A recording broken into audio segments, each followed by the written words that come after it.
Christopher De Leon ngayong 2024. God bless you. At sa post nga na nag-iisa nating superstar national artist ngayong araw, ay binati niya si Ian kasama ang isang madamdamin at mahabang mensahe para sa kanyang anak. At eto nga, at ating basahin ang mensahe niya para kay Ian ngayong araw. Ayon sa national artist, ang buong pusong pagmamahal niya, hindi man sila magkita at maalaala, ay hindi niya malilimutan at panalangin niya sa Diyos na patuloy ang tagumpay at maging gabay ang mahal na Panginoon at napakaswerte niya sa kanyang mga mahal sa buhay at sa kanyang mga anak. At hilin pa ni Ate Guy na manikluhod sa Panginoon sa mga oras na walang matatakbuhan at higit sa lahat, gabayan siya na wala ginito. Happy birthday sa iyo anak, ang sabi niya, at mahal na mahal kita, nakaukit ka sa aking puso.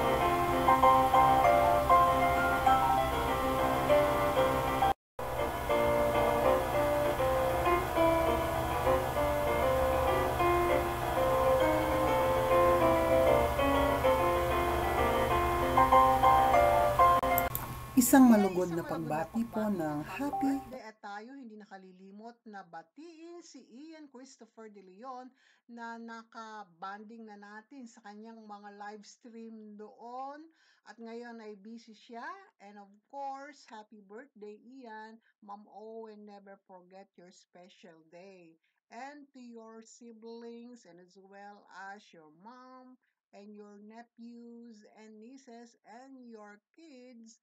God bless you all, and namimiss namin ang mga live stream mo at napakasayang araw noon ng ating pagbabat-in sa mga topic mo sa Art of Life na alam naming busy ka sa pagpupromote ng iyong pelikula. Ate guys, grandkids at ang family ay advance Merry Christmas na rin po. And sa mga nagtatanong bakit hindi tayo nagbablog tungkol kay Ate Guy, ay sapagkat meron silang official YouTube channel at ginagalang natin yon. At ang mga balita ay sila dapat ang mauna. And of course, wish pa rin natin all of your wishes on your birthday, Ian, will be granted by the good Lord and of course, your entire family at ang ating national artist, best of health, best of life.